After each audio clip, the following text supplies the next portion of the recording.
In 1971, the Perrone family moved to an 18th century farmhouse in Rhode Island. It was to be the start of a new life. After only a few nights, Mrs. Perrone awoke to the specter of an old woman hung by the neck from her bedroom ceiling. Over the next few weeks, strange sounds emanated. With help of paranormal investigators, it was discovered that a witch practicing in the 18th century had sacrificed her own child to Satan, opened the house to the devil, and then hung herself. The Perrones believed that the witch's ghost, as well as a myriad of demons and the ghosts of further suicides on the property, were haunting them. One of the daughters still maintains that the story is completely true and that her mother even became possessed at one point. She says, "The only time I was truly terrified in the house was the night I thought I saw my mother die. She spoke in a voice we had never heard before, and a power not of this world threw her 20 feet into another room." In 1778, an English tailor named George Lukens claimed to be possessed. The man would often sing in a voice and language that was not his own. Finally, neighbors, concerned by his increasingly frightening behavior, reached out to the church to help him. He was sent to a hospital for over 20 months, but doctors couldn't help him. His caregivers discharged him, even more convinced that his confliction was demonic in nature.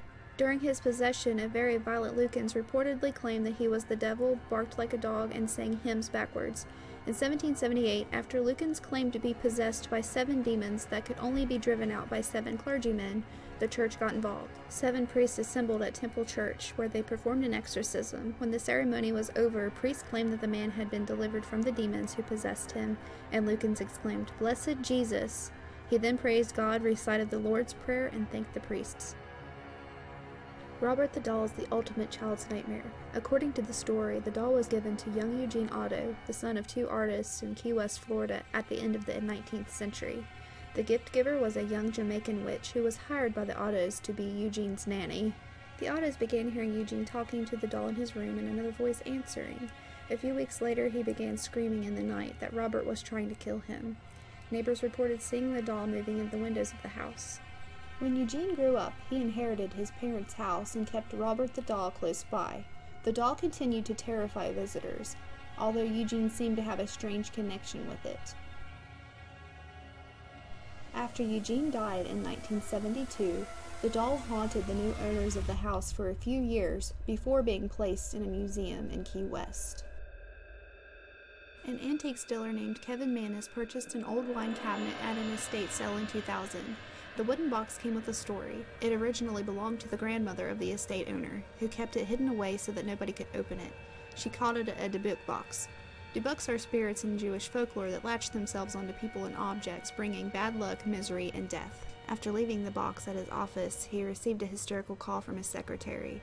Someone or something was shouting and smashing things in his office. When he returned to the scene, he found that the light bulbs in the office had been broken and his secretary was curled up in a corner sobbing. He proceeded to give the wine box to his mother as a gift, and she immediately suffered a stroke.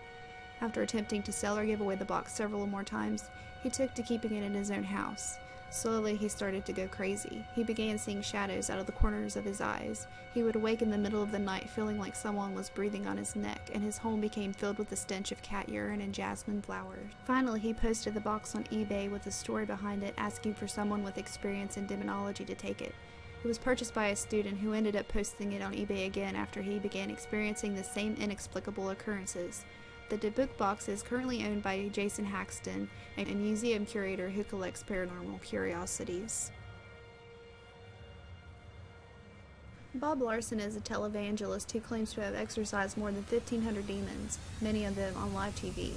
In 2006, he performed what might be the most controversial exorcism to date. He drove the homosexual demon out of a gay man.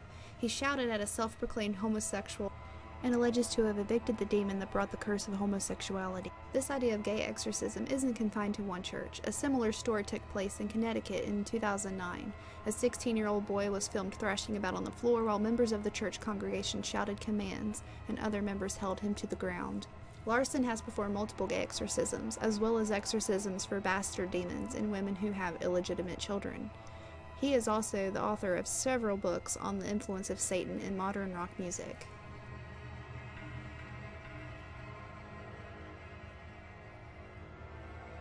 In 1976, the people of New York City were terrorized by a serial killer known as Son of Sam. For more than a year, the killer led police on a wild goose chase, leaving behind taunting notes of the crime scenes. 6 people were killed and 7 others severely wounded in the Summer of Sam. When the killer was finally apprehended, he was identified as David Berkowitz. According to Berkowitz, Sam was the demon who had possessed his neighbor's dog. He claimed the dog spoke to him and told him when to kill someone.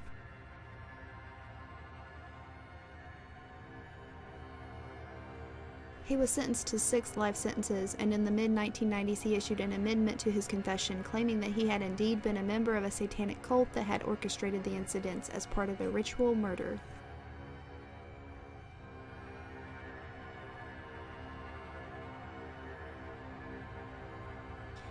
Voodoo is Haiti's official religion, which is sometimes practiced right alongside Catholicism.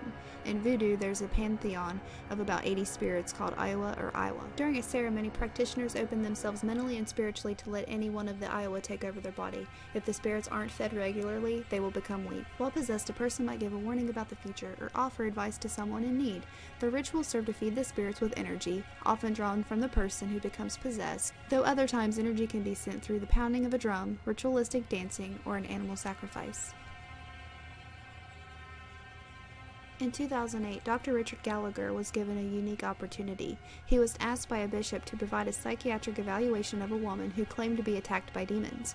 His experiences, which he published in the New Oxford Review, were startling. During the evaluation, she would go into a brief trance, followed by a rage during which she would begin shouting at Gallagher and the attending priest. Objects fell off the shelves in the room, and Julia would start violently shaking. Then, like a light switch, she'd be back to normal with no memory of any of it. After the evaluation, Gallagher attended her exorcism. At the ritual, she screamed and cursed at the priest, sometimes in Latin and Spanish. 3 men held her down, and she screamed in pain when sprinkled with holy water. Allegedly, she also levitated 6 inches off the ground for half an hour. Known as the Demon Murder Trial, the case of Arnie Cheyenne Johnson is the first known court case in the U.S. during which the defense attempted to prove that the defendant was not guilty by reason of possession.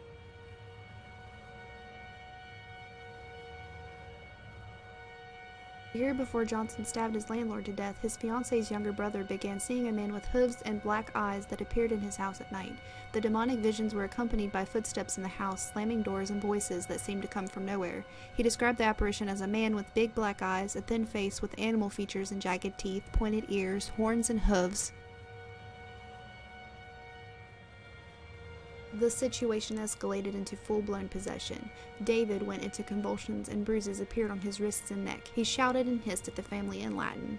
By this point, Arnie Johnson was staying with his fiancée to help David through the ordeal, and exhausted from sleepless nights, began to taunt and threaten the demons, telling them to take over him instead.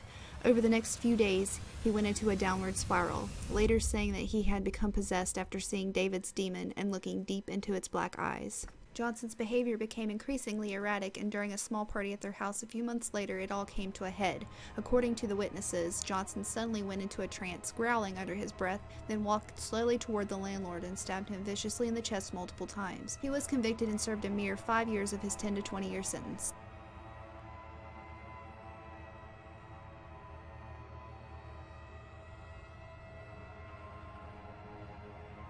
In 1906, Clara Germana Shelley was a Christian student in Natal, South Africa. For some reason, she prayed and made a pact with Satan when she was 16 years old, and just days later was overtaken by strange impulses.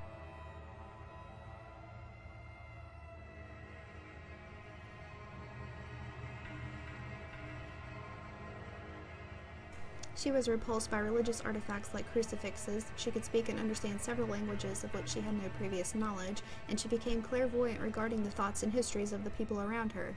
Nuns reported that she produced horrible animalistic sounds, and she also levitated up to 5 feet in the air.